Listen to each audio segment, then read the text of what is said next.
If you can't tell, we're back.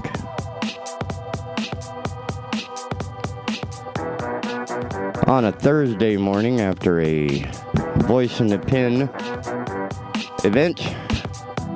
Yes, I am exhausted. Yes, I am wiped out.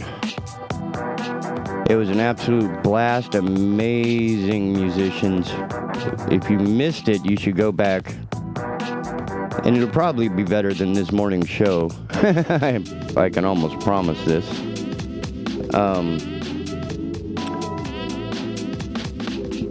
Today's show, welcome back to the Asylum, your refuge in a world gone mad, right here at the BigTalker.live. Please go to BigTalker.live, the website, download the app for Android and iOS devices. Pair that Android device with your automotive entertainment system so you can take the Big Talker anywhere, everywhere you want to be. Peruse our schedule of content on the website. Use the Listen Live tab so you can catch our live audio stream 24/7. Oh, yeah. There's a bunch of more other stuff. Oh, email. Send us a link with any comments, questions, concerns, compliments, or critiques you may have. We can't improve without your help. And today's episode apparently is brought to you by the United States Mint. Right here locally, coming out of WECT. I think this was released just, August 29th by Michael Protz and Ben Schachtman. I think that's right. From right here in River City, WECT.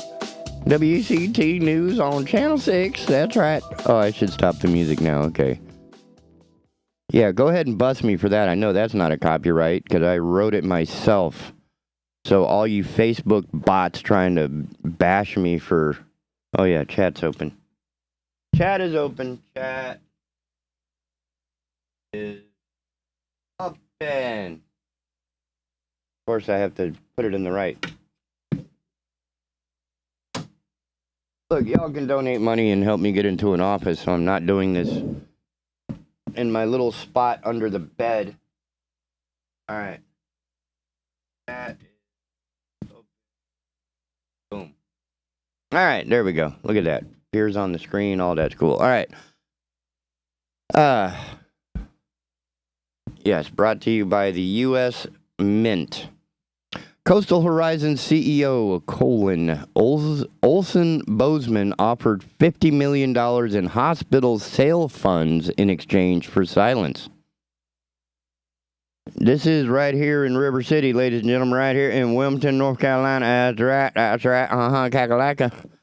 Yes, in July 2020, Commissioner Julia Olsen Bozeman and then Commissioner Pat Cusick allegedly offered Coastal Horizon CEO Margaret Weller Stargell $50 million from the hospital sale, which had not yet been voted on, if they would silence their criticisms of the Healing Place, the county's planned peer-led recovery facility. New Hanover County says they were never made aware of any such offer, and it was never discussed by county staff. Ooh.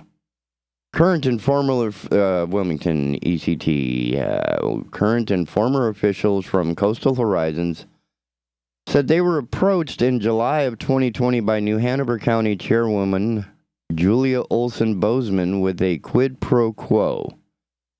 $50 million in funding to silence criticisms about the Healing Place, the county's planned recovery center. At the time, it was becoming clear that Coastal Horizons was no longer being considered as the operator of the Healing Place, a decision made by Trillium, the governmental agency that controls state and federal funding for mental health for a 26-county region, including New Hanover County.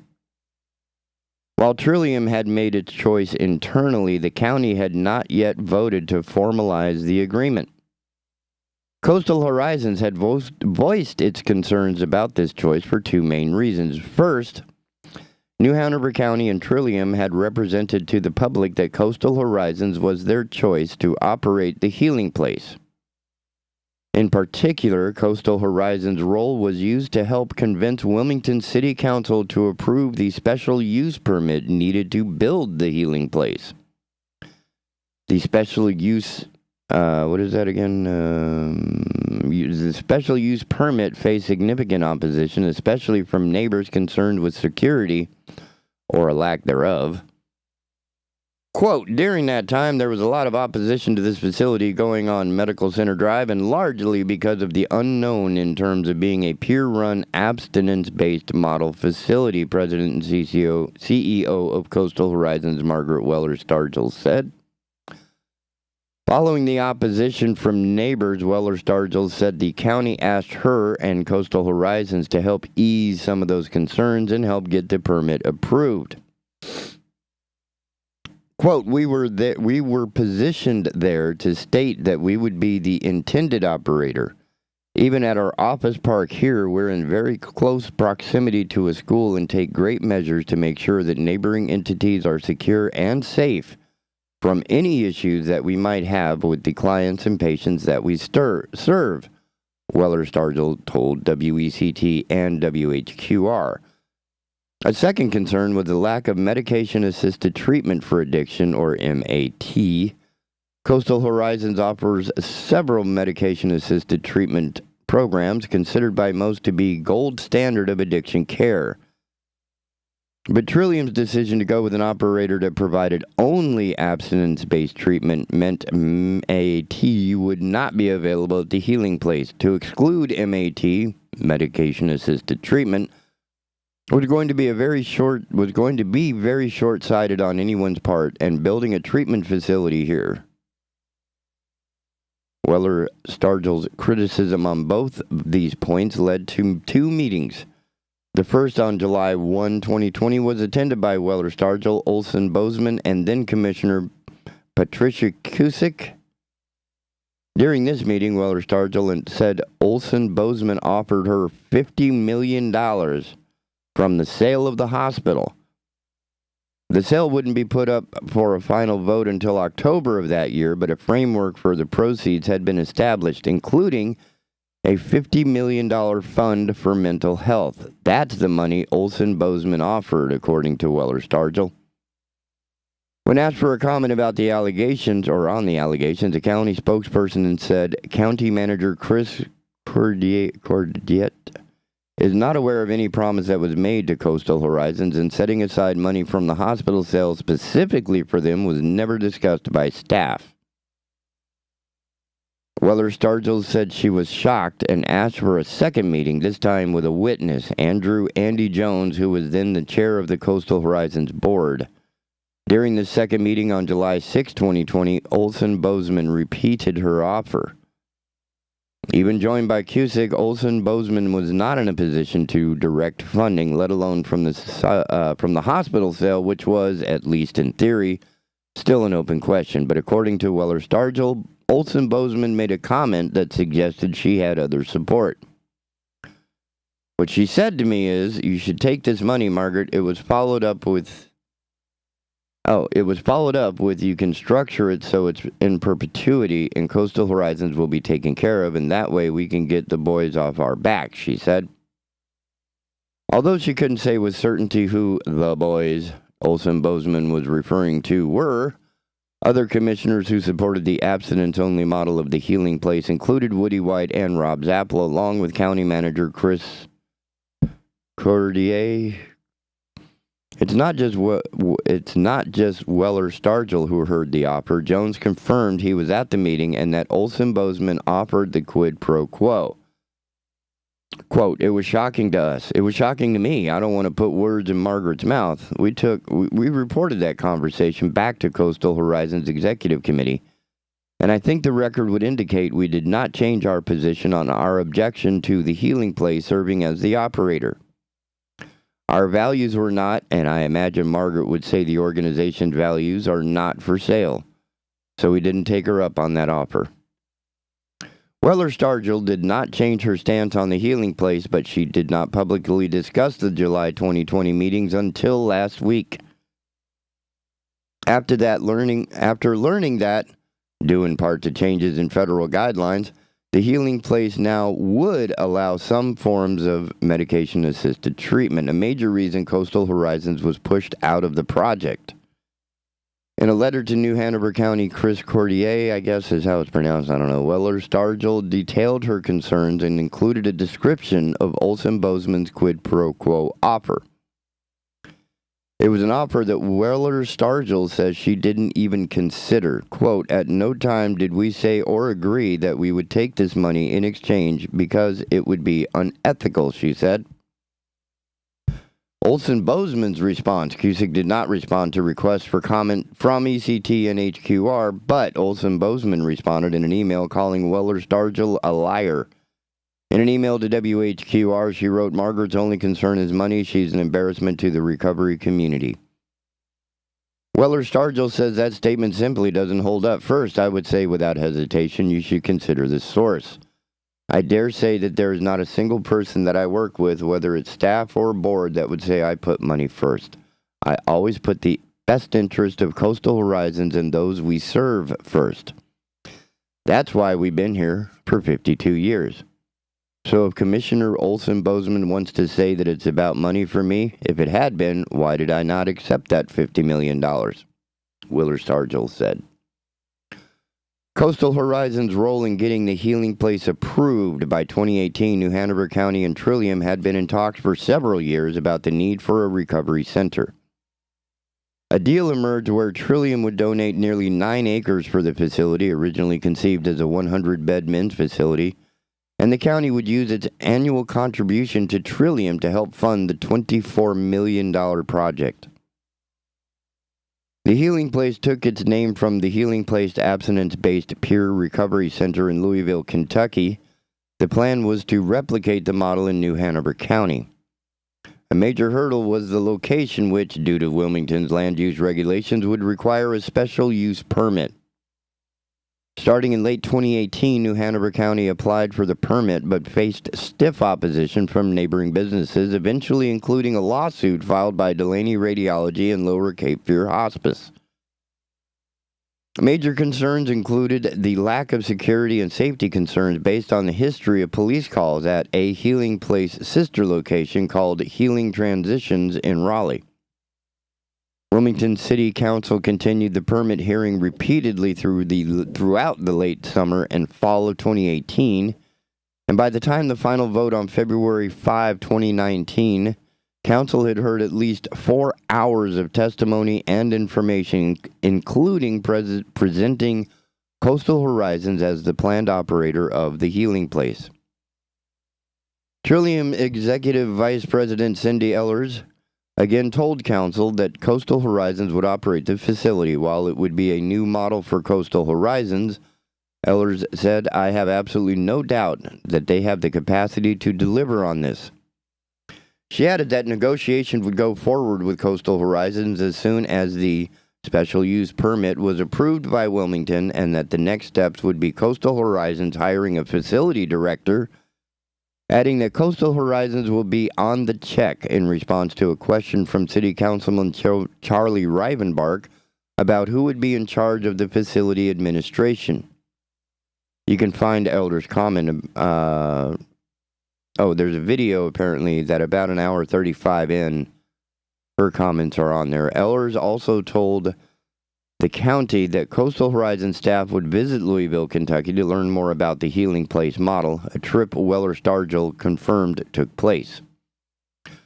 Wilmington approved the special use permit and the project went ahead, but a little over a year later, internal conversation at Trillium indicated things were going in a different direction, and Coastal Horizons would be dropped as the operator of the Healing Place in New Hanover County. Trillium had instead decided to go with the Healing Place of Kentucky, not just the model, but the actual Louisville company to run the New Hanover facility. We did go to Louisville, Kentucky, 3 of us from Coastal Horizons, and it was not long after that visit that it was determined that Coastal Horizons would not be the operator, that the Healing Place in Louisville was going to become the new operator, Weller Stargell said.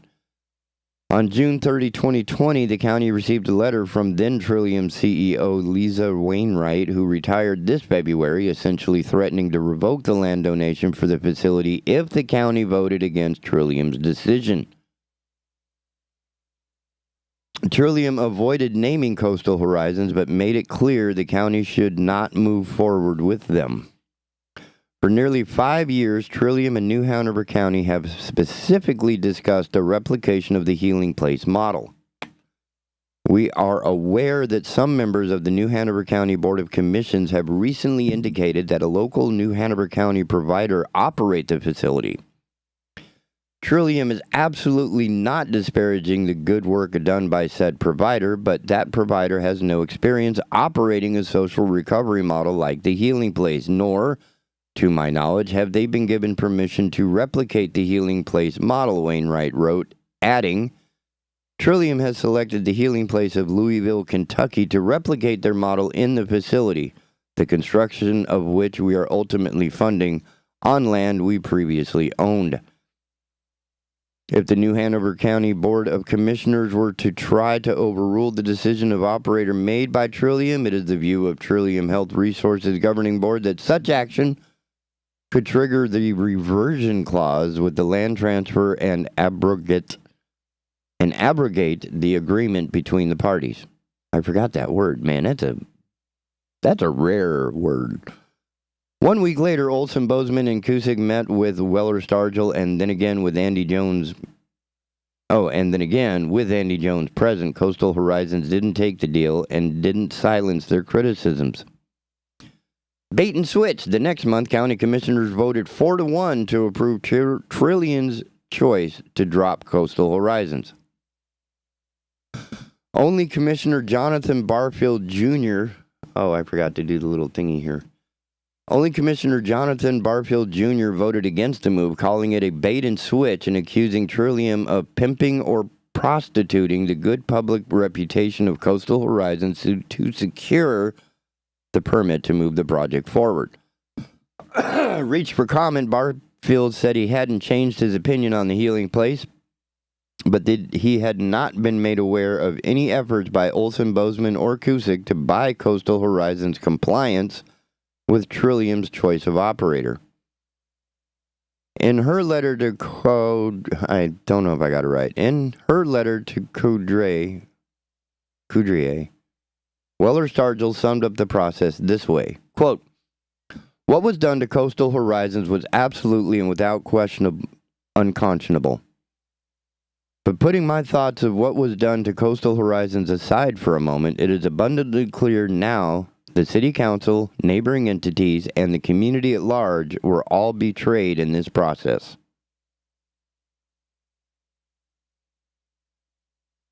Just trying to get a little help in this town. Holy cow. And we're talking millions of dollars, and this has been going on since 2018. $24 million project. This is ridiculous. This has been going on for over 4 years, right? When was that? So late 2018. I'm considering this late 2022. So 4 years. And we still don't have a treatment facility.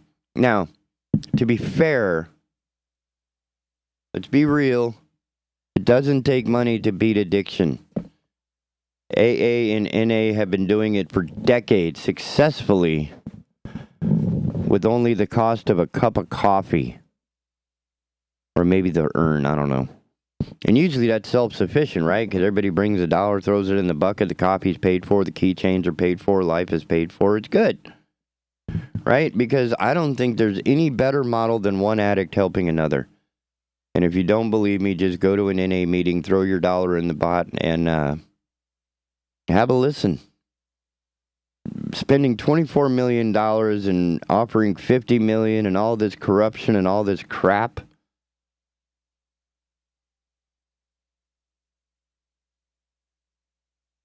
I mean, I have met and had been at events with Miss Weller Stargell. She's probably one of the most solid human beings you're ever going to run across on this planet. And she's not going to be the CEO of Coastal Horizons if she doesn't know what she's doing. You know what I'm saying? So all of this surrounding her just seems like a waste of energy and time and trying to scam or steal or something. You know, I find it absolutely unique in this day and age that money promised from sales not happened, from sales that hadn't even been approved, to try and buy somebody's compliance seems to be the 21st century vetting process. And I got to say, hats off to Ms. Weller Stargell for standing up to that. No, we ain't doing that. We ain't playing that. In fact, you know, no matter how hard you're hurting, your integrity is worth way more than that. So this whole thing with Julia Olsen Bozeman, she's already, I mean, that one's kind of evident that she's just completely off her rocker, lost her mind, whatever else you want to call it, but something ain't quite balanced in that formula. Wow. So, yeah, everybody should support Coastal Horizons, right? Just go to the website right now. Give them the $50 million so they don't have to be, like, jumping through hoops, quid pro quo, or anything like that. I think that would be pretty cool. Anyway, we're getting close to the bottom of the hour. I'm going to need some more caffeine because we had Voice in the Pen last night, and I am exhausted. So with that in mind, I'm going to hit the magic buttons. The Big Talker Network will be right back here on the Asylum, your refuge in a world gone mad. Don't go nowhere.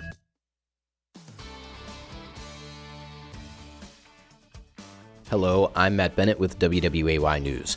The Columbus County Sheriff's Office has arrested a man they say stole at least 100 gallons of diesel fuel last week.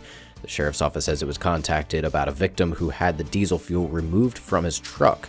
Surveillance footage from several locations in the area showed the suspect's Ford SUV and the trailer he was using. Last Friday, they charged 44-year-old Alan Robinson of Kelly after deputies spotted the suspect and his vehicles. We're learning more details surrounding the murder of a Surf City business owner last week.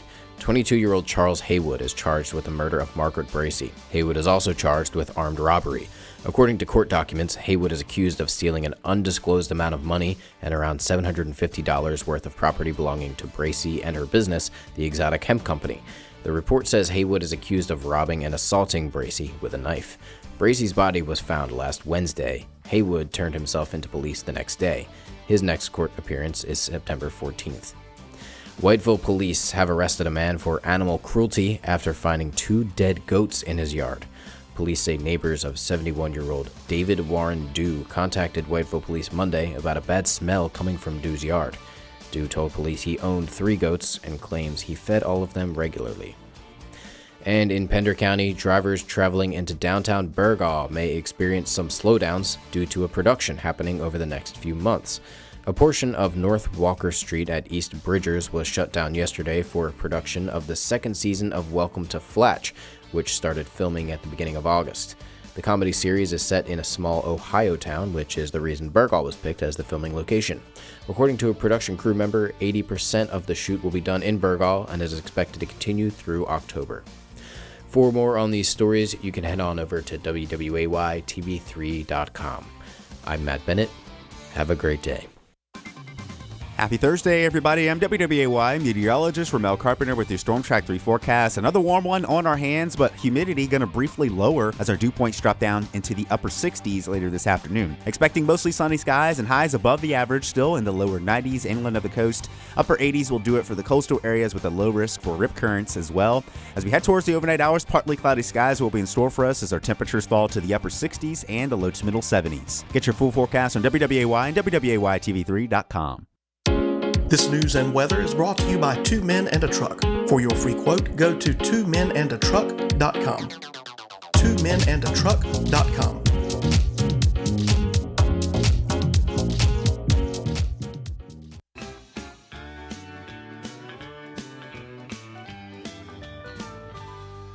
Marine Service Pro and the Tackle Box Seafood, located at 8210 River Road, Southport, is open Monday through Friday, 8 to 5, with the Tackle Box open Monday through Saturday, 7 to 6.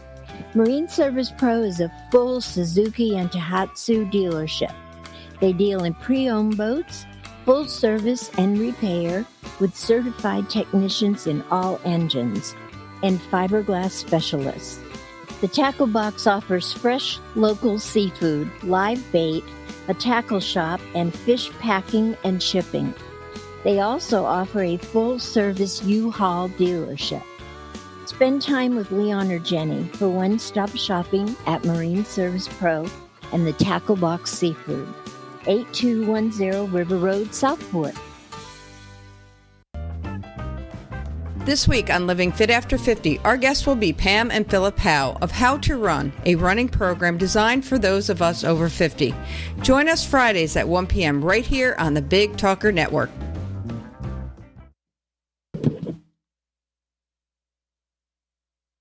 Already? All right. Hey, welcome back to the Asylum, your refuge in a world gone mad, right here on the Big Talker Network. Please visit the Big Talker website, bigtalker.live. Download the app for the Android and iOS devices.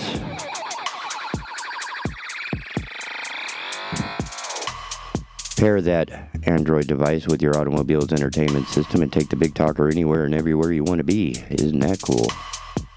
You can also peruse our schedule of content on the website to find when your favorite show will be airing on the Big Talker Listen Live. That's right, that app is rocking.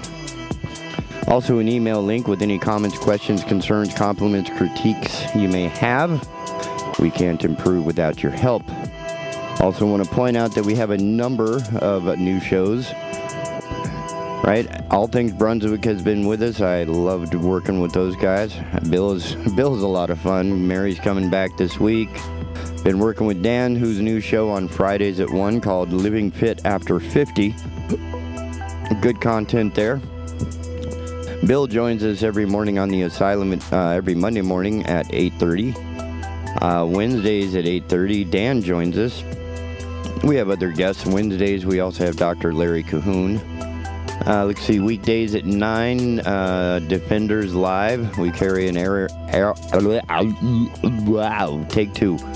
We carry an error. We carry an error. We carry a lot of errors. No, we carry their show for about an hour from 9 to 10. Just, guns, politics, freedom, consumer choice radio, just on and on. Getting bigger, getting badder, getting tougher. Don't forget to visit the socials. That would be Facebook, Twitter, and YouTube. Give us likes and shares and stuff like that. That's where we like to send a lot of our videos and ideas and whatever else. I mean, that's what we do. It's kind of a cool thing. And at the risk of alienating the 0 viewers I have currently, I would like to discuss something that one of my bosses likes to joke that I am a closet Republican, and I will admit that I have some conservative viewpoints personally, but for the most part I try to remain out of it because the electrons that I work with really don't care. So I don't really have the, luxury of time to cogitate such implausibilities. But when I come across an article from one of my favorite groups of people, because I'm just that guy, the Daily Beast. Now, being not politically in the fray, the milieu, if you will, in the melee, throwing hands or whatever, there are times I have to just, just say something, man. It seems like, overall, if the Republican Party were trying to recruit somebody like me into their party, they have become their own worst enemy on so many levels. Like, I'm going to make a reference to my friend Andrew Donaldson when he was talking about joining a new church when his family moved. And one of the things he did is he sat down with the clergy. He said, I want to see your finances. I want to see if you are a responsible facility before I bring my family here. Because if you guys are funny with your money, we ain't playing with you. Well, I think this should hold true for the Republican Party as represented, led by, or however administered by the RNC, which is the Republican National Committee or Convention or whatever it is. Anyway, I'm not sure what the C is. It's not an ocean. Trump, this is coming out of Daily Beast. Trump has a new sucker to pay for his latest legal bills. Now, follow along with me, kids, because there's a lot of money at stake here. Donald has found a long... Whoops, take two. Donald has long found a way to get other people to pay for his legal bills. But his usual piggy bank, the RNC, isn't footing the bill for his latest troubles. Let's see, this is an article that Daily Beast is carrying from Paydirt, which is a weekly foray into the pigpen of political funding. Former President Donald Trump has tapped a familiar resource to pay his legal costs related to the Mar-a-Lago investigation, his supporters. But perhaps more notable than who is paying for Trump's legal bills is who isn't. The Republican National Committee, who have been footing many of Trump's other legal costs for a year now, seem to have balked at the opportunity to cover Trump's latest legal troubles surrounding the Mar-a-Lago document raid. On Wednesday, Politico reported that the RNC will not cover Trump's legal costs for the investigation, which had simmered for more than a year before exploding when FBI agents conducted a search of Trump's Florida home. Those expenses have already topped $200,000, and Trump has paid the bill out of his Save America Leadership PAC, according to Federal Election Commission data.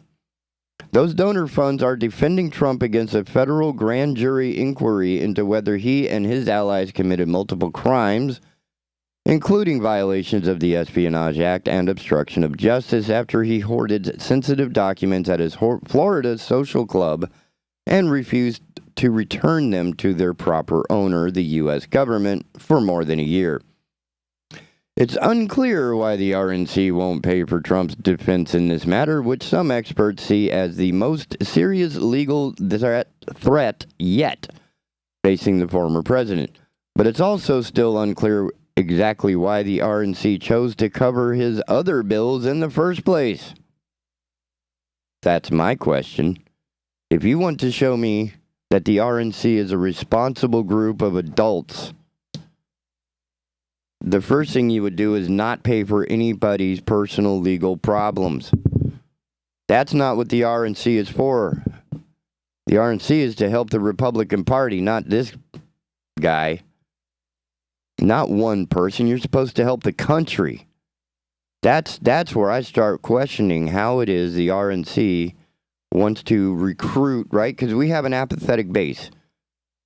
When we looked at the numbers over the polls with Andrew a while back, it was determined there are three political parties: the Republican Party, the Democrat Party, and the apathetic Party. Those who are just disgusted by all of this, and this is a good example of it.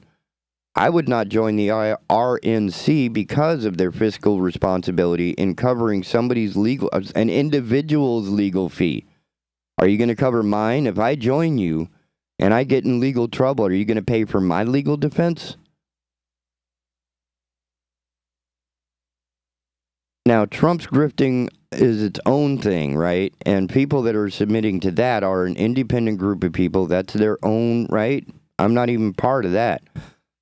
It's the RNC that I'm worried about. That's the one I'm looking at. That if you want me to become, to switch my D to an R, The oversight of the RNC is not showing the type of maturity that I would expect. Shall I continue?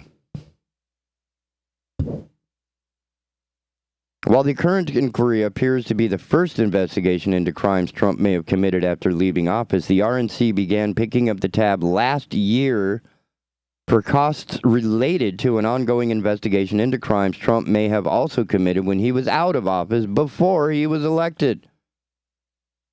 In December, the Washington Post reported that the RNC had agreed to pay up to $1.6 million in legal fees associated with investigations into Trump's business practices in New York before he ran for president. You going to do that for me? You're going to pop me, you're going to cover my $1.6 million legal fees? That's absolutely irresponsible on the part of the RNC, and you are not convincing me in any way, shape, or form that this is a party that I want to be a part of. I'm not saying that I don't have conservative ideas. There are some arguments I can make that would stay on this side of the line.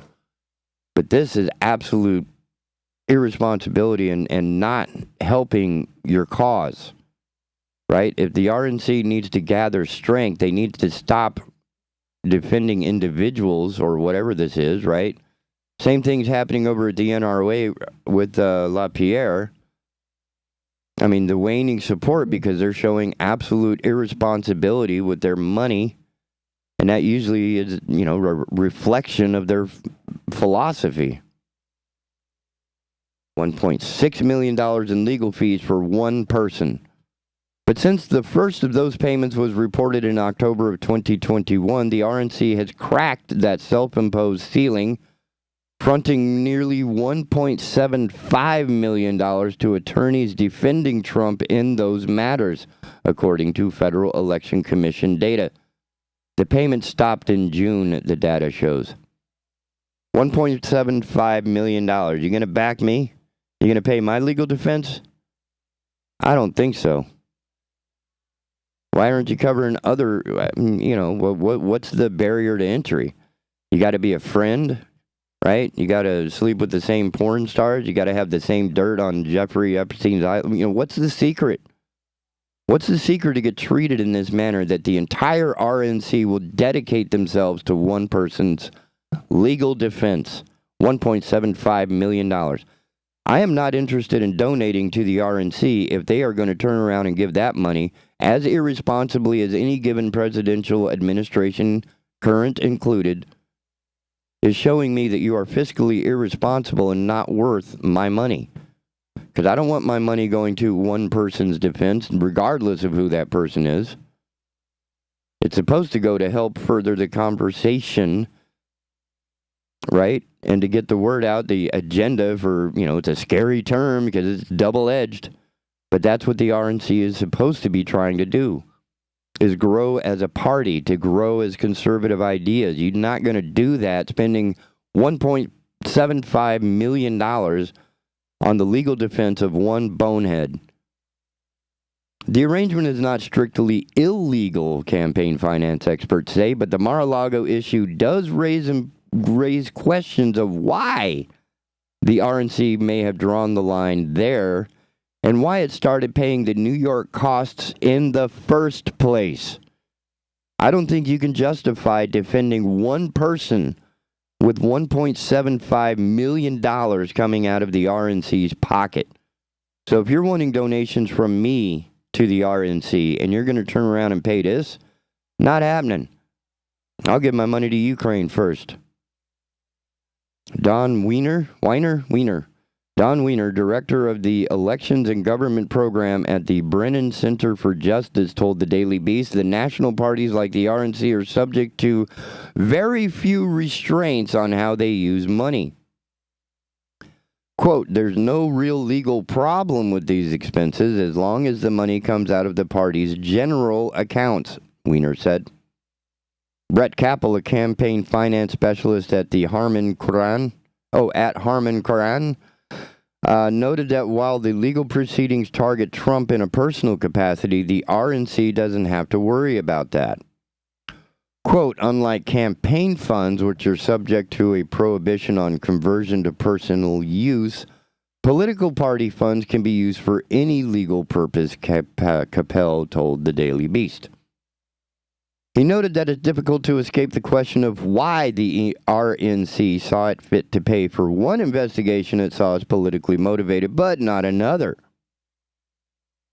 Apparently, the RNC has decided to draw the line at paying legal fees related to possible crimes the former president may have committed after leaving office, as opposed to possible crimes he may have committed before he even became a candidate, Capel said. Last September, incidentally the month before the RNC first began paying Trump's bill, the Federal Election Commission reprimanded the RNC for paying legal bills in 2017 for Trump and his oldest son, Donald Trump Jr., out of the committee's so-called recount bank account. The commissioners didn't penalize the RNC, however, because the rules were new and the agency has yet to provide guidance.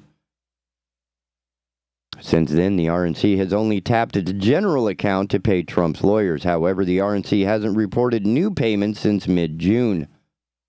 The GOP didn't report the expenses the next month as Trump prepared for his August 10th deposition in New York, in the New York Attorney General's investigation. That lapse came as Trump stepped up his own legal largesse. Trump's PAC have paid around $2 million so far this year to firms representing witnesses in the January 6th congressional investigation, the Daily Beast reported. Get that. Trump's PACs have paid $2 million. So if you're donating to Trump, you're not helping Trump. You're helping save Trump's prison term. And it's, a political action committee is not a personal action committee, all right? Let's get this straight. So giving money to cover somebody's criminal defense is indicative of criminality on the part of the people funding this. So if the RNC has been paying for Trump's legal defense fund, has been paying for his defense costs, that's not where I want my money to go if I am to participate in the RNC. You're not helping yourself. But that report didn't cover the combined $350,000 that Trump's leadership PAC paid two firms representing former White House advisor Peter Navarro about a week after his arrest for defying congressional subpoena. These people are already rich. They can pay for their own legal defense. If you want money to help the RNC, this is not helping your argument. In mid-July, Navarro began soliciting donations to a legal defense fund with a stated goal of raising exactly $350,000. If Navarro were to use that money to repay Trump directly for fronting the legal costs, the former president would have passed hundreds of thousands of dollars in donor money out of his PAC account and recouped it personally. How's that for a grifter trick? I'll use my PAC money to loan you money to cover your legal defense. When you pay me back, I'm going to put it in my pocket instead of back in the PAC that everybody else was donating to. Making America grifting again. Like Trump, Navarro is currently under federal scrutiny for allegedly withholding government records in defiance of the Presidential Records Act. Navarro did not reply to a request for comment.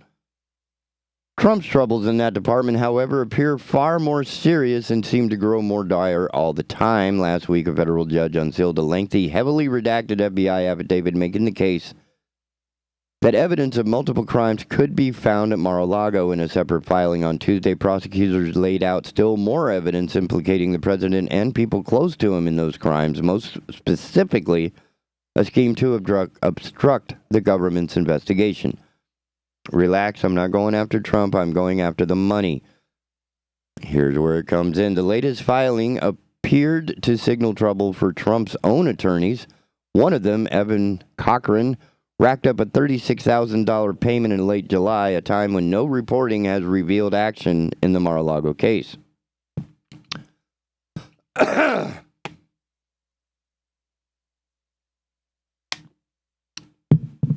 Now, there's two. The other, former right-wing TV personality Christina Bobb, has been on the PAC's payroll since the end of March, so they've just been paying her. All the money you've been putting into that PAC has been going to pay for Christina Bobb and Evan Cochran. Unlike Trump's other attorneys, Bobb's payments are not explicitly reported as being for legal work. I don't think Stormy Daniels fell under legal work either. However, Bobb was reimbursed about $1,000 by the PAC for travel expenses on June 3rd.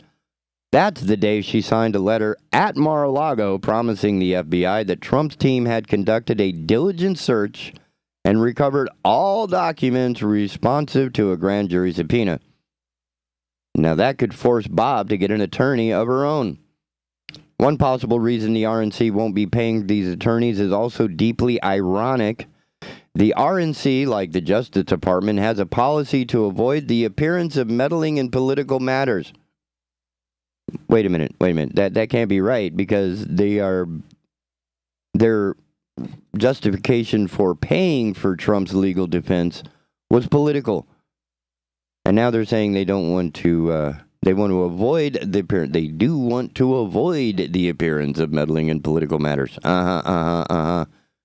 Boy, both sides of the mouth. ABC News reported in late July, before the Mar-a-Lago search, that the RNC has told Trump that the organization will not pay for his attorneys after he declares his 2024 candidacy, citing a neutrality policy that prohibits it from playing favorites in a presidential primary.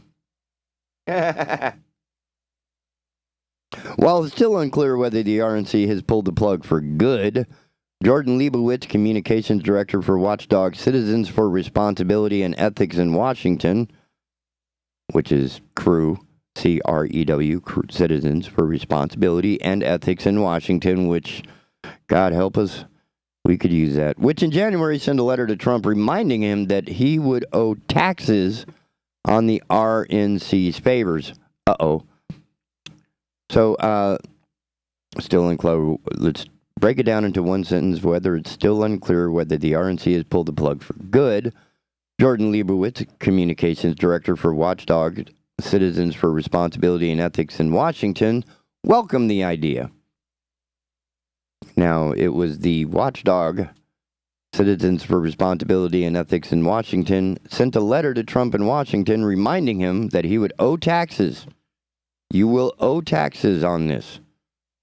But let's hope, anyway, a political party should not be paying the legal bills of a former president, Leibowitz said. We don't know why the RNC decided to stop now, but they never should have started in the first place. That's my whole thing right there.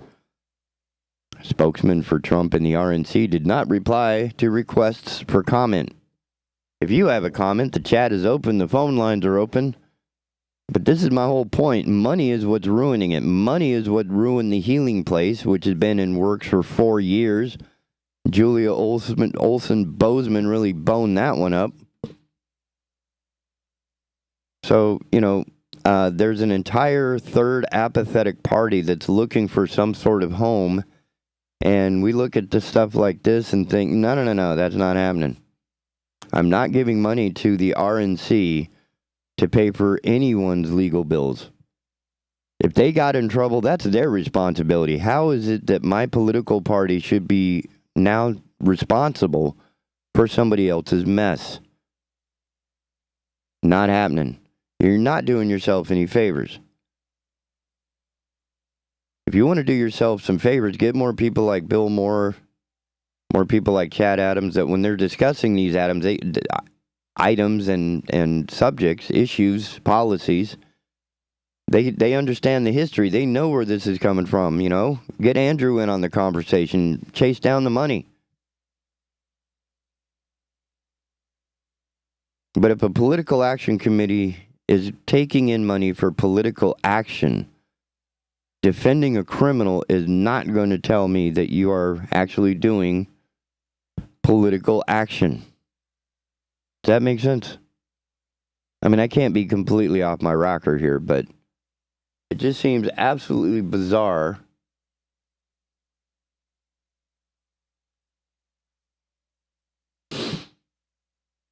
to be expecting me to donate, not just me, but, anybody. Join the RNC, send us money. What you going to use the money for? I mean, it's perfectly legit, as Andrew pointed out, talking about, when he was transferring to a new church, and one of the first things he asked was, I want to see your books. So, yeah, before I join the RNC, I want to know that you're not going to do stuff like this. Because that was, nearly $2 million you could have used for anything else to show me that the RNC is part of the fabric of the American population, not just some sort of Trump crutch. Now, if you want to be fair about it and set aside $1.6 million in defense fund for me, I'll send you $20. But that's not the type of activity or action, political action committee. And this is again where I bring in my argument that we should eliminate the political action committees all the way around, eliminate the lobbying, eliminate advertising, eliminate all of that. There's a reason they call it a war chest. We need to stop looking at this as a competition like strongman version, of politics. When I was a kid, we had an entire infrastructure already in place to handle any of these political conversations. It was called PBS. No more logos, no more slogans, no more crap, right? No more, I would even say let's eliminate RNC and DNC, eliminate all of it. No more parties. You start out with a melee of 100, and the one to leave wins. How's that? Kind of like PUBG, Battle Royale.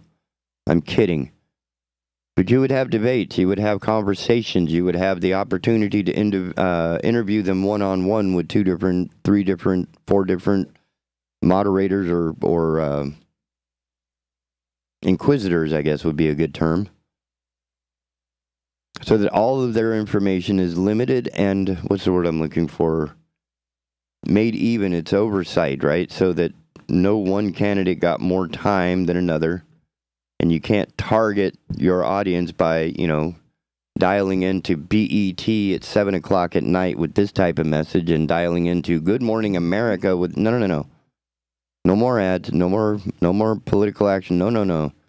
That's millions and millions and millions and millions combined, billions of dollars that the economy could use, that this is not needed in this entertainment division of the military-industrial complex. If you want my donations, you're going to have to show me that it's being used for more than one person's legal defense. Criminal legal defense. Call me, fight me, come on, disagree, push back, whatever you got to say. $1.75 million from the RNC to pay for one person's legal defense, and you're going to try and solicit me for donations, and that's where you're going to spend your money? Come on, give me something else. Give me anything else. With that in mind, ladies and gentlemen, we'll be right back after these messages here on the Asylum, your refuge in a world gone mad. Don't go nowhere. You're tuned in to the Big Talker Network, Wilmington, North Carolina's premier internet station for news and talk radio programming. Find us online at bigtalker.live. If you're enjoying the content you find on Big Talker, any of your shows, all the hosts, you really need to make sure you're following and liking us on Facebook. There's a video section. You can watch all the live video of programs as they happen. You can also see video of past content that you may have missed for whatever reason. Plus, even better, you can share it with a friend. Let other people know how much you enjoy the Big Talker and the great content we provide, and interact with other listeners and the hosts in the comment section live as it happens. Big Talker Net on Facebook. To some, the sound of a baby babbling doesn't mean much, but that's not true. They're testing out vowels and consonants and trying different sounds. And by 12 months, their babbling is beginning to take on meaning, especially if there's no babbling at all. Little to no babbling by 12 months or later is just one of the possible signs of autism in children. Learn more at autismspeaks.org. Brought to you by Autism Speaks and the Ad Council. Hello, I'm Matt Bennett with WWAY News. The Columbus County Sheriff's Office has arrested a man they say stole at least 100 gallons of diesel fuel last week. The Sheriff's Office says it was contacted about a victim who had the diesel fuel removed from his truck. Surveillance footage from several locations in the area showed the suspect's Ford SUV and the trailer he was using. Last Friday, they charged 44-year-old Alan Robinson of Kelly after a deputy spotted the suspect and his vehicles. We're learning more details surrounding the murder of a Surf City business owner last week. 22-year-old Charles Haywood is charged with the murder of Margaret Bracey. Haywood is also charged with armed robbery. According to court documents, Haywood is accused of stealing an undisclosed amount of money and around $750 worth of property belonging to Bracey and her business, the Exotic Hemp Company. The report says Haywood is accused of robbing and assaulting Bracey with a knife. Bracey's body was found last Wednesday. Haywood turned himself into police the next day. His next court appearance is September 14th. Whiteville police have arrested a man for animal cruelty after finding 2 dead goats in his yard. Police say neighbors of 71-year-old David Warren Dew contacted Whiteville police Monday about a bad smell coming from Dew's yard. Dew told police he owned 3 goats and claims he fed all of them regularly. And in Pender County, drivers traveling into downtown Burgaw may experience some slowdowns due to a production happening over the next few months.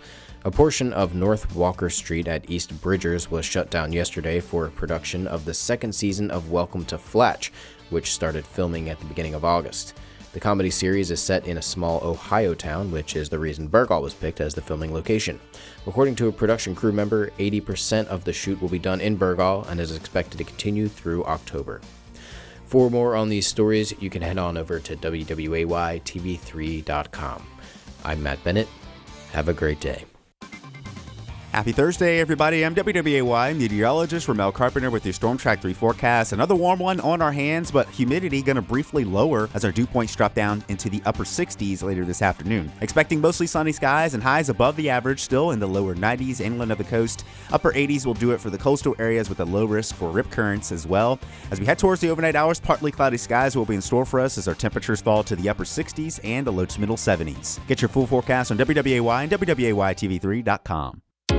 This news and weather is brought to you by 2 Men and a Truck. For your free quote, go to 2menandatruck.com. 2menandatruck.com. Join Big Talker Network is as easy as asking for it. Program your digital home assistants such as Google Home, Alexa, and Siri to stream Big Talker Network content by simple voice command. Enjoy convenient hands-free access to the program whenever you want, however you want by asking for Big Talker.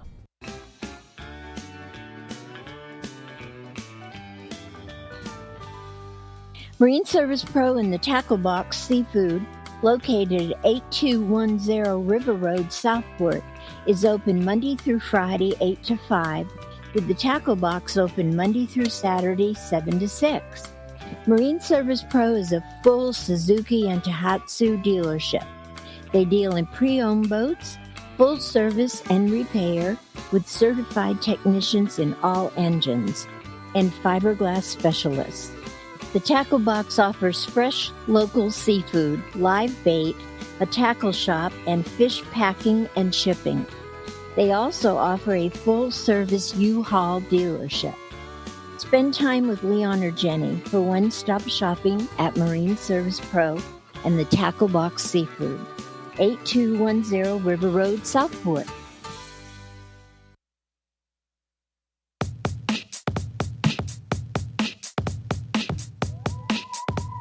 Welcome back to the Asylum, your refuge in a world gone mad. Right here on the Big Talker Network. BigTalker.live is our website.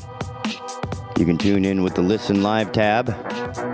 For you super savvy people, you can download the app for Android and iOS devices. Pair that device with your automobile's entertainment system and take the Big Talker anywhere and everywhere you want to be, whether you want to be there or not. An email link. You can send us any comments, questions, compliments, critiques, questions you may have. We can't improve without your help. A little bit of pushback if you want on the live show. A lot, I don't care. 910-444-0281. 444-0281, and the chat is open, so you can, chat with us on Facebook and YouTube. And I guess for now, we'll have some fun taking a look at some of the headlines that I receive in my morning, along with my morning coffee. This morning I had work to do, so I haven't had a chance to peruse these yet. A couple of them we already covered, like the bald eagle that went through the TSA line in Charlotte. That was pretty cool. Scared a lot of people.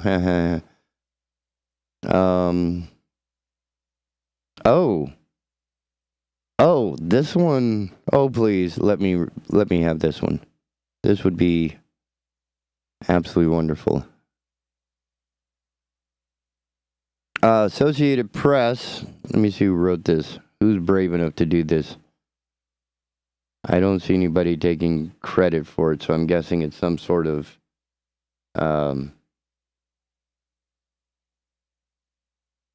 group thing. Anyway, coming out of Associated Press, always wanted to hit the gas, blind Michigan judge drives. A blind Michigan judge went for a drive and a sheriff rode shotgun. As 100 people watched, Richard Bernstein of the Michigan Supreme Court drove a car on a dirt track Tuesday at the Genesee County Fairgrounds northwest of Flint. I've always wanted that feeling of what it's like to hit the gas or what it's like to turn on the ignition and what it's like to operate a steering wheel, Bernstein, 47, told WNEM-TV. Sheriff Chris Swanson was in the passenger seat giving directions and encouragement. They wore helmets. Straighten it out.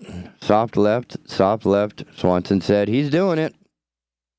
Bernstein, who is seeking re-election in November, doesn't let the blindness discourage him from certain goals. He's run more than 20 marathons.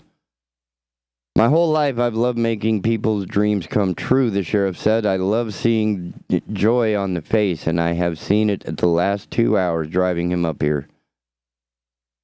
I mean, that is kind of cool. We make... extending on that, because I'm still... and that's cool. And here we have the beach access chairs, right? It's like a wheelchair with a massive basketball bubble tires, so it can actually, because trying to do thin tires on the beach is just a bad idea, right? I mean, surface area versus weight, that's how it works. But it also, that's ballooned enough that it's buoyant, so they can actually go in the water and feel waves lapping up on them. And for those of us that don't have these experiences, you can't tell me that it's not a humanitarian need to want to share joy with others. Not sharing $50 million from a pending, unapproved hospital sale. Sometimes all it takes is just being there.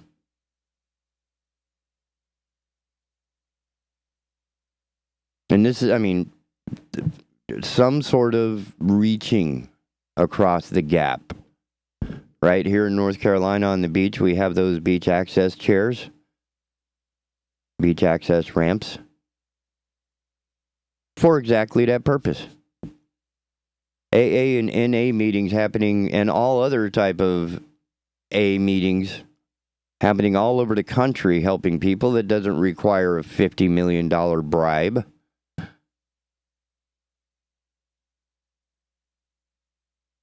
That would be the focus, I think.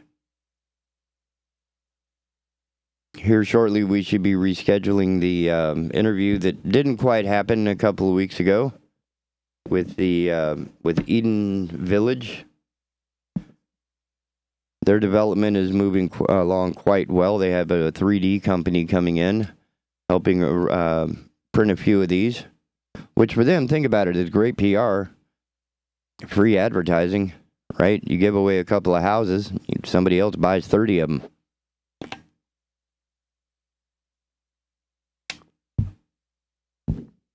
And that's to help somebody get out of whatever they're in. And that's where I start getting a little bit antsy. While it is covered under the First Amendment of free speech, panhandling is not something that we should be tolerating, right? Because what you tolerate is how they will treat you. And seldom do you get to push back when you do eventually stand up. So the types of abuses that the system, and I consider it something of a psychological abuse for the guy to be staring me down holding a homeless sign, right, where I'm one flat tire or a twisted ankle away from being in his exact same position, but I am not going to go there. I'm going to go elsewhere. I'm going to figure something out. I'm not going to walk up and down. And oh man, anybody driven by a Chick-fil-A? Certainly the one over on Market Street at in front of the Target. What is that, New Center? There's a set of bushes there, and those are now homeless apartments, it seems, the space between the bushes. What is that about?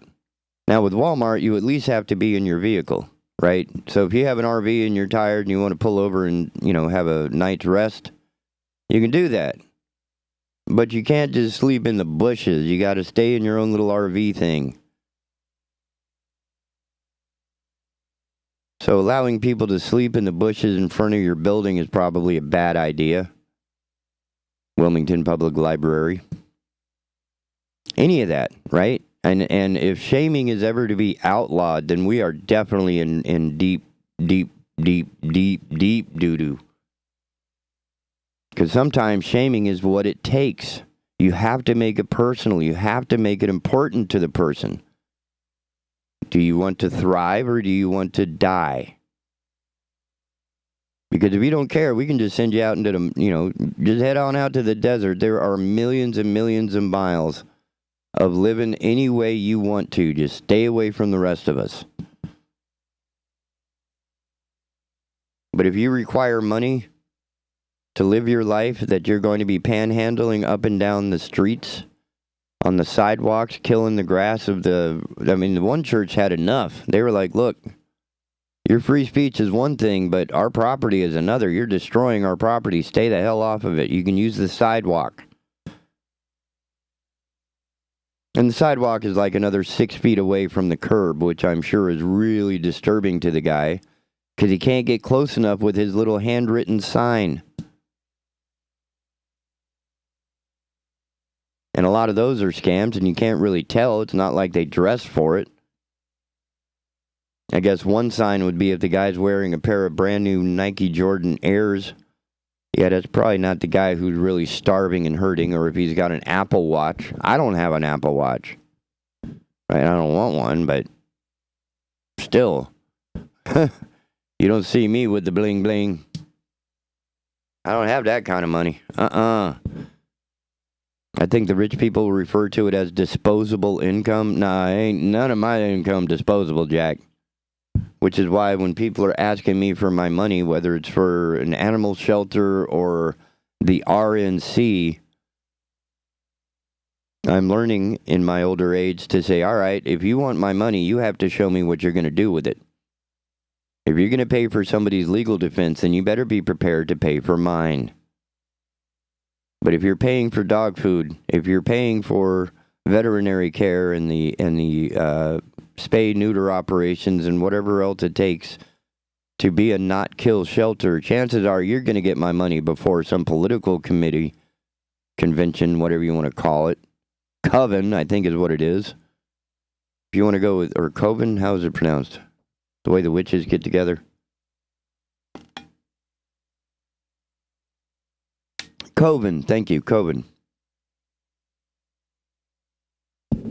Ridiculous.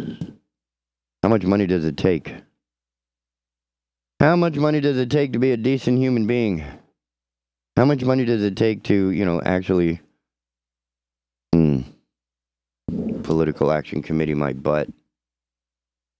Political Action Committee, it's a cult. What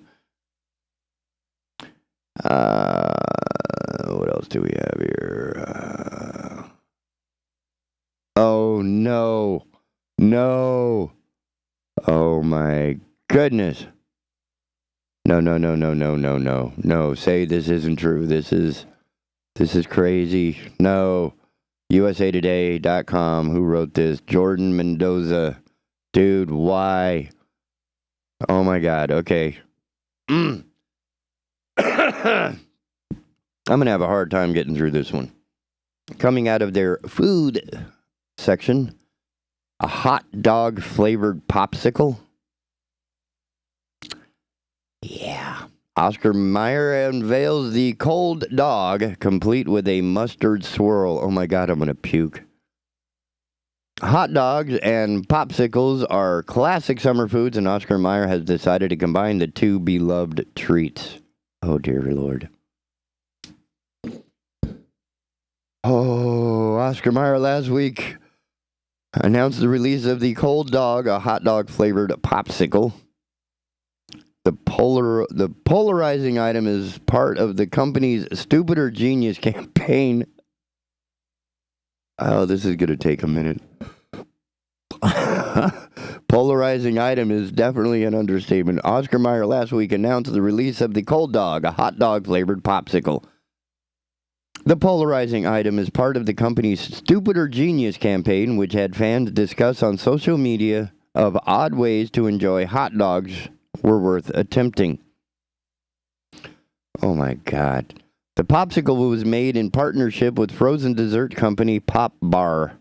After the overwhelming fan excitement for our beloved cold dog, it was a no-brainer to make this hot dog-inspired frozen pop a reality. Ann Field, head of Oscar Mayer's North American brand communications, said in a statement, "For more than 130 years, Oscar Mayer has been sparkling smiles and bringing levity into everyday moments, and we are thrilled to bring fans another wonderfully odd way to enjoy our iconic wiener while beating the summer heat."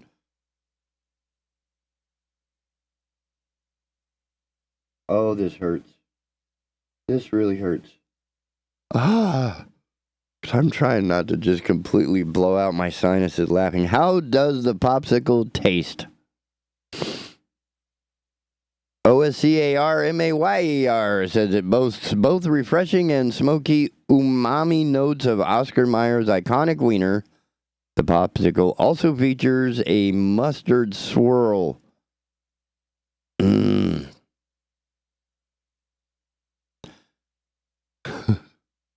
But the cold dog is not available nationwide. Oscar Mayer says the treat is only available at some Pop Bar locations in Long Beach, California, New York City, New Orleans, and the Alpharetta, Atlanta area. It costs $2 and is available while supplies last. The new product comes after the company released a baloney face mask in January, which sold out on Amazon and became Amazon's #1 new release in its beauty and personal care category. Wow. I'm really glad I missed that. All right. Cold dog divides social media. Social media users had plenty of thoughts about the release of the cold dog, with many wondering why the product exists. They read my mind. You know, they're just, some call it stupid, many call it genius. Introducing the Oscar Mayer cold dog, a hot dog flavored frozen pop, now available at Pop Bar. Is a social media release from our friends at OSCARMAYER. Stupid or genius, you decide. Popsicle, right? The Popsicle brand. Oh, man, you talking. I love social media burns. Right, so Oscar Mayer posted, some call it stupid, many called it genius. Introducing the Oscar Mayer cold dog, a hot dog flavored frozen pop, now available at Pop Bar. Stupid or genius, you decide. Popsicle responded with, "I've had nightmares about this." Jeff Patterson replied to it, "Have you tried no or even no? I hear no is popular with kids these days. You could try that. Otherwise, no is a good fallback option." Andrew Elterman replied with, "Whomever came up with this needs to be jailed immediately. They clearly fear no man and must be stopped before they strike again. What's next? Hot dog juice?" Ouch. Craig White. "I'd fire whoever idea this was, or at least send them to packaging line." However, not all of the product's reviews were negative. Oscar Mayer and their Wienermobile took to the streets of New York City. Have you ever seen the Wienermobile in real life? It's hilarious. Try it again. However, not all of the product's reviews were negative. Oscar Mayer and their Wienermobile took to the streets of New York City to see what people thought about trying the cold dog, and some people thought it was a genius idea. You know, of course, the videos that they show you are only going to edit the ones that, anyway. Okay, yeah, stupid or genius with the Wienermobile. Is that the original? I don't think that's the original. The original, I think, was a Buick. But anyway, the way they shaped and molded that thing is just really, really strange. It still handles pretty well, but it's got a little bit of stopping issue. You can't stop too quick. Anyway, would you eat a hot dog flavored popsicle with mustard swirl? Man, I'm completely off my diet now. Oh. Now, here's a story I think is going to be kind of cool. If I can get it to load. Hello. Hello, computer.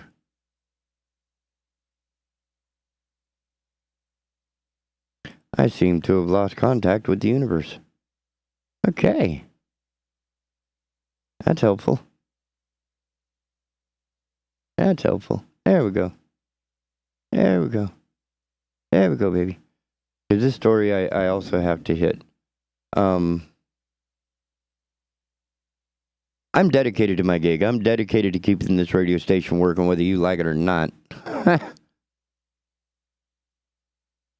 And being dedicated to your gig is something I respect. New York Post has a story written by Samantha Ibrahim. Delivery man hikes 6 hours up Mount Fuji to get food to hungry tourists. That's dedication, Jack. These tourists stopped at nothing to get their food needs met. A group of travelers who hiked up Japan's Mount Fuji earlier this month were so starving that they called up the Indonesian delivery company Gojek to get themselves some grubs. Footage found by News Flare on August 16 showed a delivery man trekking up to the top of the active volcano for 6 hours to dispatch snacks to the hungry tourists. I bet they were American. Stay tuned. After he handed the travelers their food, he smiled, waved, and quickly made his way back down from the summit, Japan's tallest peak, and an active volcano measuring about 12,388 feet, leaving the group to enjoy their lunch with a breathtaking view. On Saturday, August 20th, a separate takeout delivery person courageously climbed the volcano to bring Domino's pizza to hungry visitors. The mountain climber was dressed in the fast food chain's black jacket and boots while wearing a backpack emblazoned with the company logo and full of pizza boxes. Oh, come on. The volcano is now dormant and last erupted from 1707 to 1708. The mountain can be seen from Tokyo when the sky is clear, and it stands about 62 miles southwest of the city. The cultural icon is also covered in snow for 5 months of the year, and the mountain's summit has a tundra climate. In 2019, a climber had an unfortunate fall while live streaming his exploration of a dangerous part of the mountain and slipped, with viewers calling the police and sparking a manhunt. There was no word on the fate of the climber. It is beautiful, by the way, Mount Fuji. Here's a shot. They have a shot of it from an airplane. It's amazing. Japanese authorities recently rescued 2 U.S. military members who were climbing Mount Fuji in separate incidents. One rescued airman was from Yokota Air Base in western Tokyo, while the other mishap involved a sailor from the Yokosuka Naval Base in Kanagawa. So, yeah, they're not going to let us know who the tourists were. But I still find it remarkable that somebody would go on this trek and then call Grubhub I mean, the level of entitlement in the 21st century is getting a little out of hand here, folks. I mean, what do you tip a guy who just climbed 6 hours? 6 hours. That's 6 up, probably 4 back if he rolled.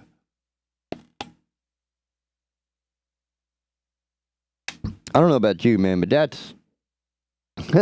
is rude.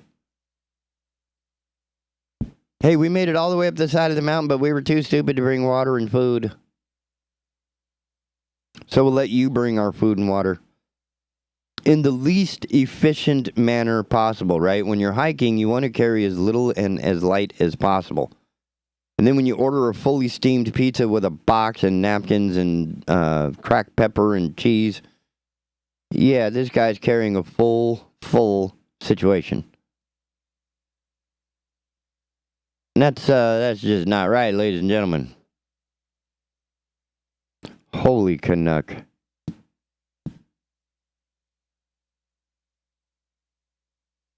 Six hours.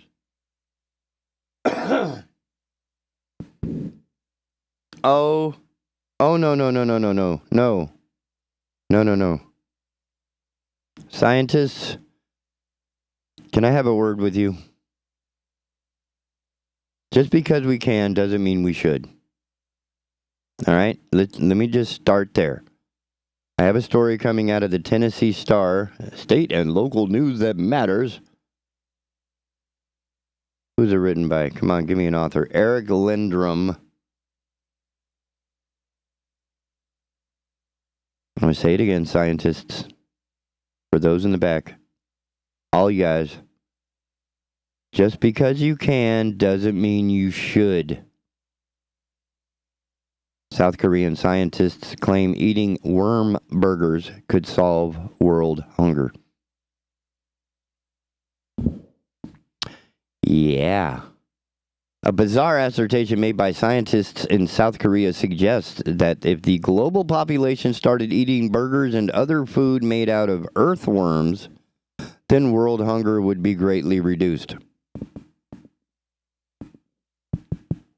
The New York Post reports that Dr. Hee Cho of Wonkwang University led a research project which concluded that mixing cooked mealworms or beetle larvae with sugar can produce a substance that resembles and allegedly tastes like meat.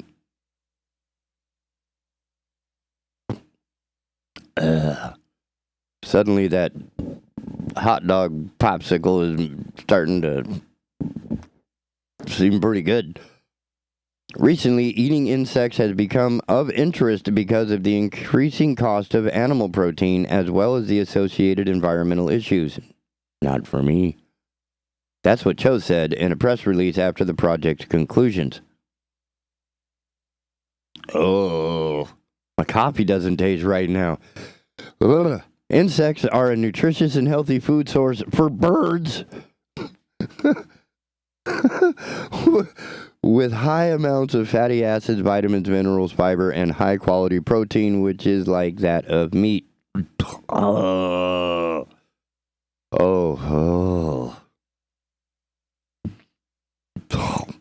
Mealworm contains beneficial essential amino acids and is high in unsaturated fatty acids, Cho claimed. My salamander ate these things. When I was a kid and my mom remarried, I moved into a house and I became the de facto caregiver for this poor unfortunate salamander that lived in a box. Every day he got like 5 mealworms from a pair of tweezers. And then we closed the box. I mean, that's all he knew of the universe is when I pulled that lid back and he saw my face. He must have thought I was God or something. Oh. But there's no way I'm going to pop one of those in my gullet. Global warming activists have repeatedly been making the dubious claims that the cost of producing meat from animals is too high and causes damage to the environment. One commonly given example is beef made from cows, which produce methane emissions that allegedly harm the atmosphere and contribute to global warming. Methane is flammable. Just burn it. Burn everything else. I mean, just look at the army. Burn pits, right? Military, whatever. Okay. But but we're not going to burn the methane, which is actually a flammable, it leaves you with carbon. But most countries, but most countries, despite pressure from the far left and some international organizations, refuse to abandon the long-treasured tradition of eating meat. And insects are generally not considered a viable food in the majority of countries around the world. As such, Cho said that he is prepared to combat this stigma by proving that worms can be cooked and seasoned to taste like anything else.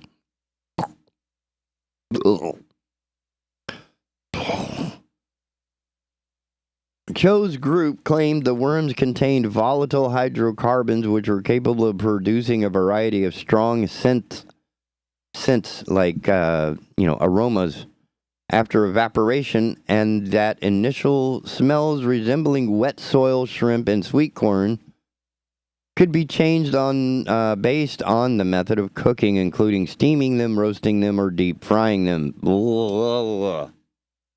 As a result of this study, 10 of the reaction flavors were optimized based on consumer preferences.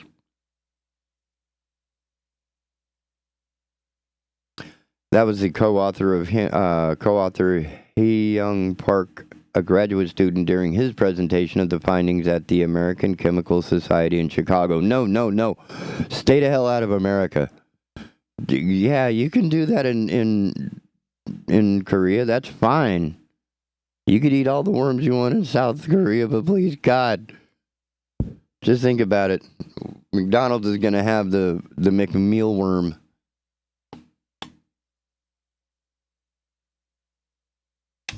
Introducing the new McMeal worm burger. It tastes just like a burger, but it's made with bugs. Hell to the no. And one thing is for certain, and we need to keep on top of this, is to make sure that the American Chemical Society in Chicago, or at least the American Chemical Society, is made aware that they must disclose the ingredients of their mystery meat. Right? Because I don't want them sneaking in No, sir. Let's make sure that is already in place before they start making the McMeal worm burgers, all right? At least that's the plan. I thought. All right, don't go nowhere. The Asylum will wrap up its last half hour here in just a bit. See you in just a moment. Don't go nowhere. The Big Talker. .live. Yeah, we'll be right back.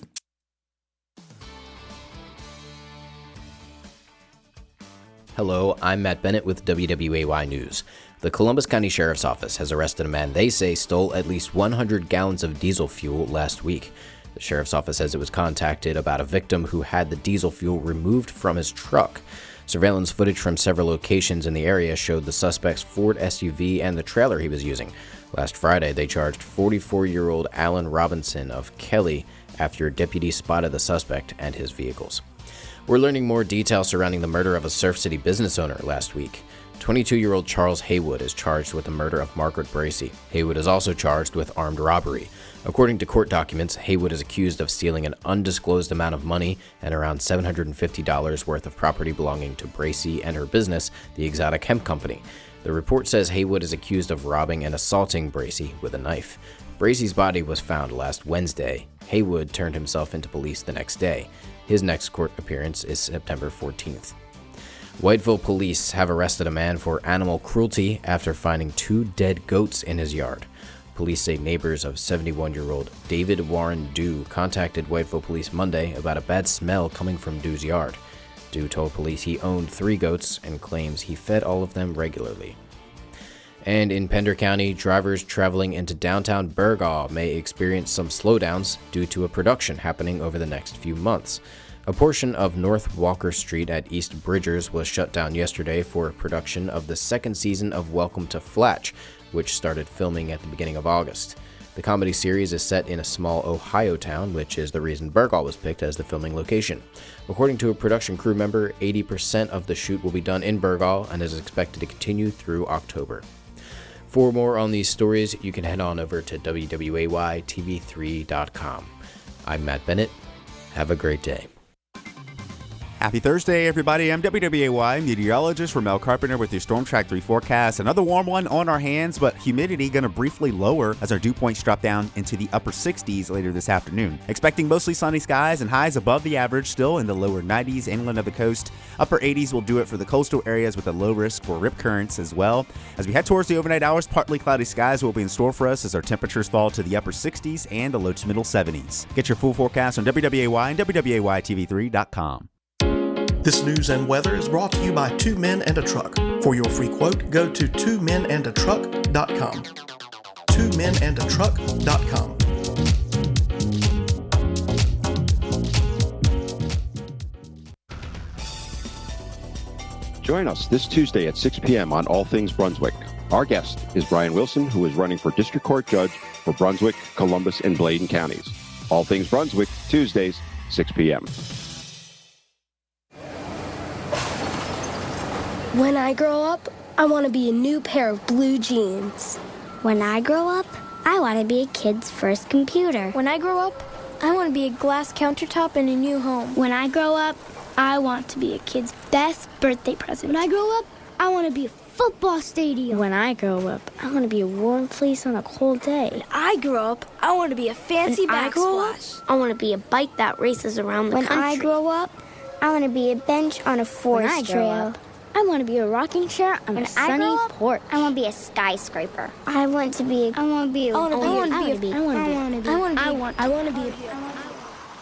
When I grow up, I don't want to be a piece of garbage.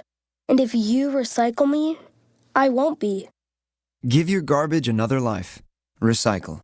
Learn how at iwanttoberecycled.org. A public service advertisement brought to you by Keep America Beautiful and the Ad Council.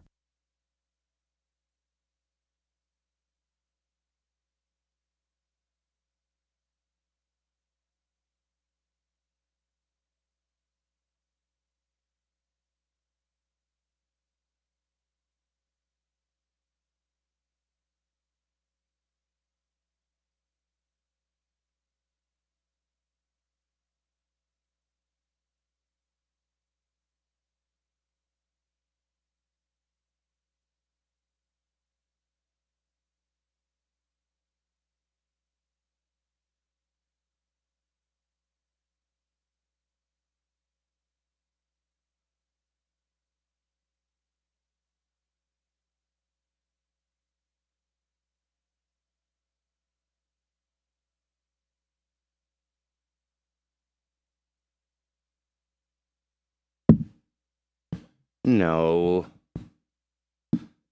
That coffee maker's too slow. That's all there is to it. Let's just do that. Alright. I refuse to use a Keurig. So there's another story I was looking at while waiting on my coffee to steep. Where'd it go? Nope, that's not it. Give me just a moment to find it. It's another lovely, bizarre story. This time we go to Britain instead of Florida. Welcome back to the Asylum. If you can't tell, it's your refuge in a world gone mad. There are a lot of things to be upset about, and we try to do the news that everybody missed. The funny stuff. UPI, Ben Hooper, thank you for saving my butt yet again, Ben. I appreciate it, really, I do. Hey, not only will we be right back, we are right back. The chat is open, the phone lines are open. You can join in the conversation, as weird as it may get. This one, like I said, we are going to Britain. British firefighters, right? They're the best. British firefighters rescue man with hand stuck in sofa. The photo is amazing. Fire, do not cross. I mean, they taped the whole neighborhood off. The Stapleford Fire Station in England said in a Facebook post that a crew responded Tuesday night to a report of a male with his hand trapped down the back of a sofa. Trying to pay the pizza guy, I bet. The post said firefighters were able to help the man extract his hand. He was not seriously injured, but sustained slight reddening to his hand. It really isn't just Foz. I'm pleased we were able to help the male without hurting him further or damaging his sofa, firefighter Gavin Wilson said in the Facebook post. See, these are news stories that all 3 paragraphs of that would have been missed on any other radio program. But here on the Asylum, we figure it's worth your time to hear about the Englishman, unnamed idiot. No, I don't know. Because now all the questions that you can spend the rest of your week conjuring, contemplating, cogitating, marinating, pontificating, is how the man's hand got stuck in the back of a sofa, trapped down the back of a sofa. My guess is he was trying to come up with money to pay for the pizza. The guy's probably standing on the porch and realizes, wait a minute, you need to call 911, or they call it 999. You have to dial 999. Just leave the pizza, get the, that it worked out. McMealworm burger. That's just, See what else, that's a little whack. Date in history. We've got a few minutes left. September 1st, 1715, King Louis XIV of France dies after a reign of 72 years, the longest of any major European monarch. Wow. 72 years of reign. That's, not like precipitation, but ruling. Being king for 72 years. Holy cow. Imagine the generations you could spawn. Never mind. 1878, first female telephone operator starts work. Emma Nutt for the Edwin Holmes Telephone Dispatch Company in Boston. 1939, World War II starts when Germany invades Poland by attacking the free city of Danzig. 1941, Jews living in Germany are required to wear a yellow Star of David. And in 1969, Colonel Muammar Gaddafi disposes King Idris in the Libyan Revolution. Only 2 of those were good. The rest is just the worst of humanity on display. Now, let's think about that, all right? If y'all aren't familiar with a light year, let me get you up to speed. Ha ha ha, get it, speed. So, light year is actually a distance. It's how far it is how far light will travel in a year.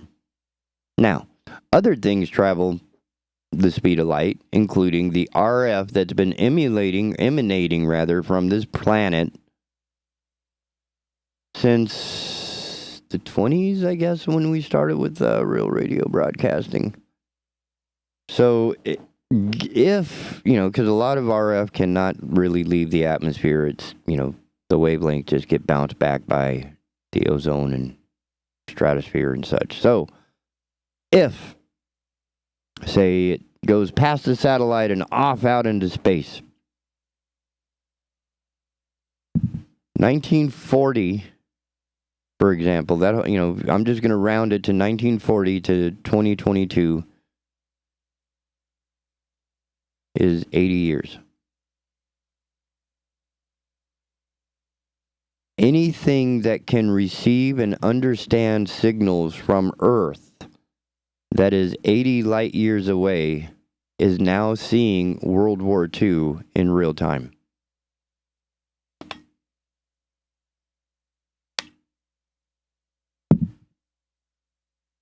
You see where I'm at? Why would an alien come visit us? If they get within 100 light years, anywhere from 60 to 100 light years from this planet, they would make a very wide detour.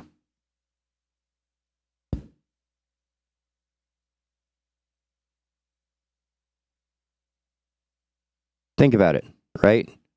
Now, the stuff that's happening right now is only, it's made it to Mars, right? It hasn't even left the solar system yet as far as, or maybe it has. But for any intelligent being, information on our violent history being broadcast on RF, which travels at the speed of light, unencumbered, unending, for error and error. Amen. It just loses its signal strength, but, it's still there. But, to be within 80 light years of reception and understanding, right? Because being able to hit us, we've received weird signals before, but we don't necessarily understand them, right? So, surprise. This may be a new thing to y'all, but that's how it works.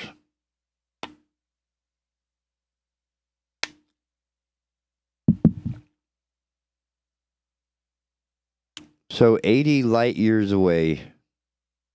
How far is 80 light years from Earth?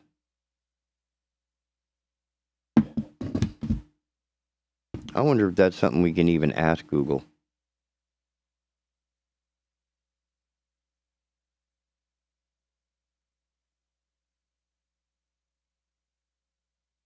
I'm going to base it on the sun because of how much distance we're talking about.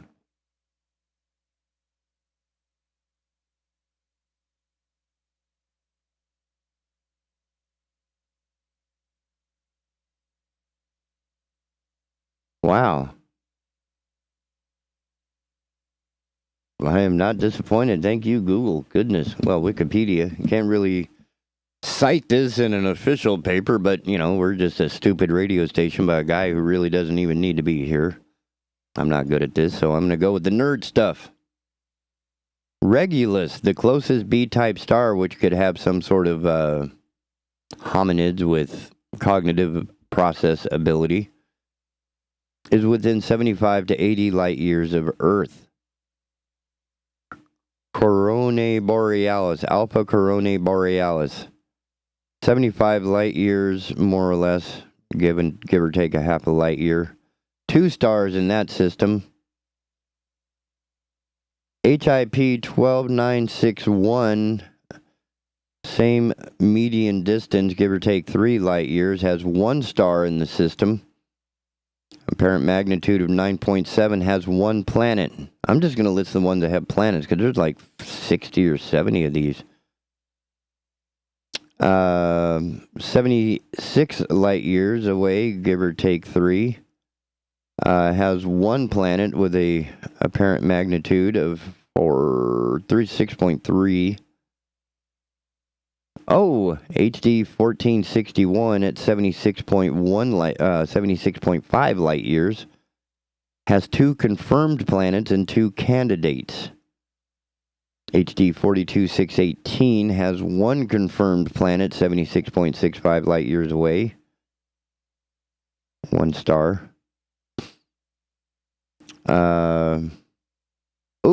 Here's one that's in the making. HD 202628. They would not be able to receive us. About 77.73 light years away. Has 1 candidate planet and a protoplanetary disk. That means it's still accreting. That bread ain't baked yet. 2 known planets at HD 134060. HD 3765 has 1 planet. These are about 78.5 light years away, more or less. There's a binary 2-star system that are separated by about 3.7 astronomical units, which is measured as the distance of Earth to Sun, so almost 4 times as far away, which puts it about Neptune, doesn't it? Uranus or Neptune. 12 Persei has no planets that we can see, and it's about 80 light years away. Regulus A, the closest B-type star, 80 light years, HD 156668. 2 stars over 2 planets. PSOJ 318.5-22.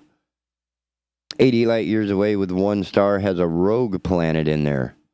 So any of these, if you were to stand on a planet in any of these systems and turn on your TV set and start watching stuff being captured out in the atmosphere, you would be receiving everything about World War II right now. And if you were going to plan your interstellar alien vacation sitting on Alpha Coronae Borealis, thinking, hey, I'm going to pack my bags and some sun lotion, what planet should I visit? Hey, here's a new planet we discovered on the airwaves, the magical FM, AM, VHF, UHF broadcast RF bands. From the deep reaches of the universe, we've pinpointed where it comes from, this little blue rock spinning a yellowish sun. Let's see what they're up to. Oh, hell no. No, we're not going there. Let's wait a couple of years and let it die down. Get it? Well, 80 years later, as they get in their spaceship thinking, hey, it is 80 light years away after all. So it's going to take us at least 80 years to get there. And hey, they arrive right as Russia invades Ukraine. Whoa, what timing. But they got a great deal on the hotels down in Crimea.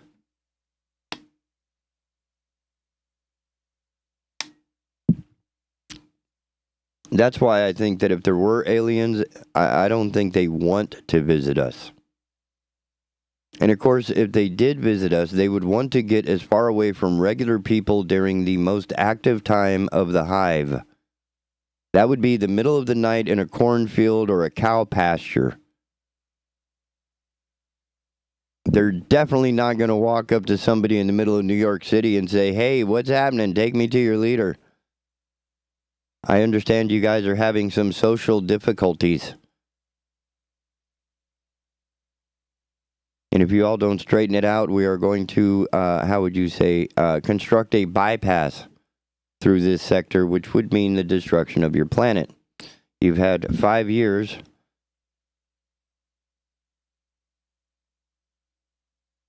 to lodge a complaint with the Regulus A Housing Authority, or the Housing Authority on Regulus A. It's in your neighborhood. It's only, 79.3, give or take 7.7 rather. So it's about 80 light years away.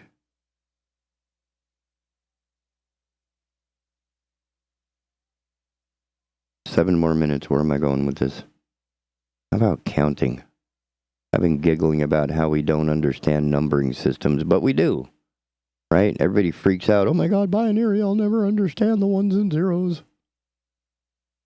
But we seem to understand that a clock is divided into, half. Hey, it's 2:30. That means it's 2:30, right? It doesn't mean it's 50. Because we're not dividing a dollar, we're dividing an hour. So the idiot who, is trying to say the quarter past is 25 because a quarter is 25 cents has clearly not engaged all of their cognitive faculties. All right? So let's continue that trend, and, on the clock anyway. There's 60 minutes in an hour, right? So 1/2 of an hour of 60 is 30. 1/4 is 15. Now, what's really cool, what is 1/12 of an hour? That would be 5 minutes. See how that works?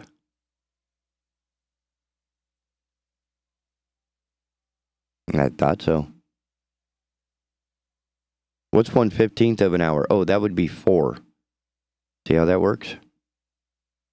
So our ability to count from 0 to 9, and then we carry a number over to the tens column.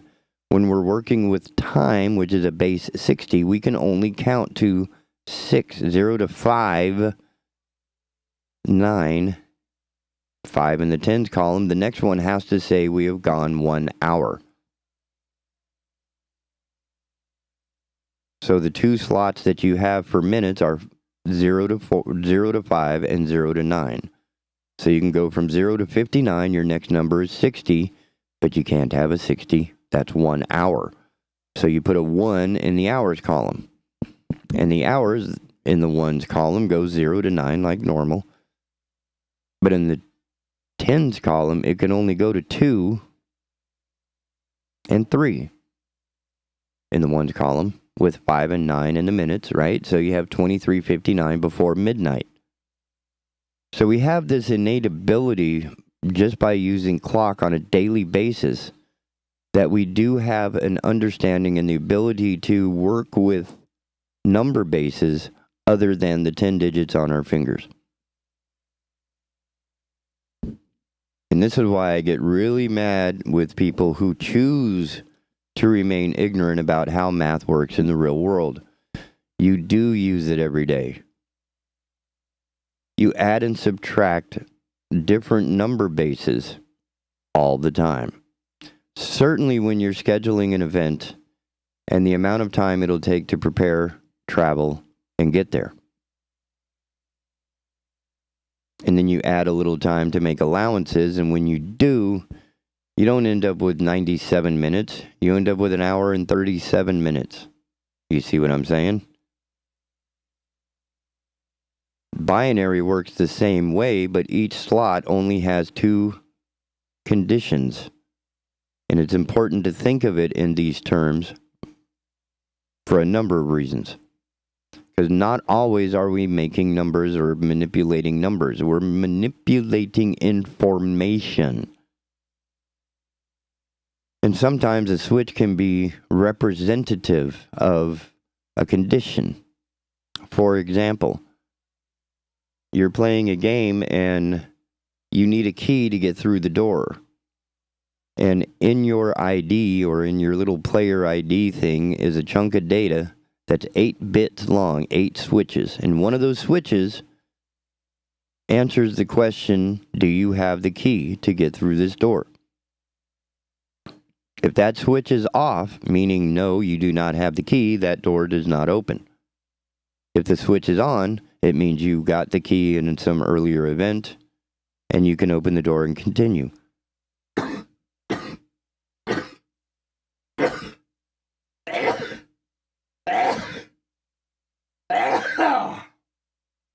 Excuse me. I get excited when I talk about math. And certainly binary. And what's interesting is how binary is actually representative. It's an analog of.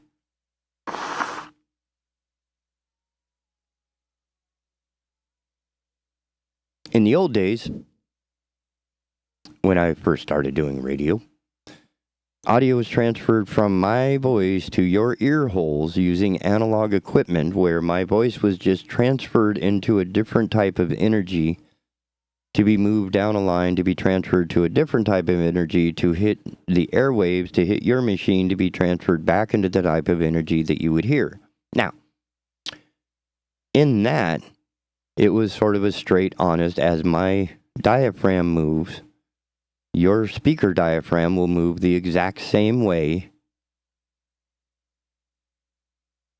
with the energy that I push through this thing. Now, digitally, it goes into the system, it becomes some digital information, and it gets sent out to a digital box, and that digital box is just a stream of digital information representing the analog equivalent of what I've just said. And then it goes through a bunch of digital magic on your end and gets turned into sound for your happy little ear holes. And it's doing it using ones and zeros. That's it. That's it. Isn't that awesome? I thought so.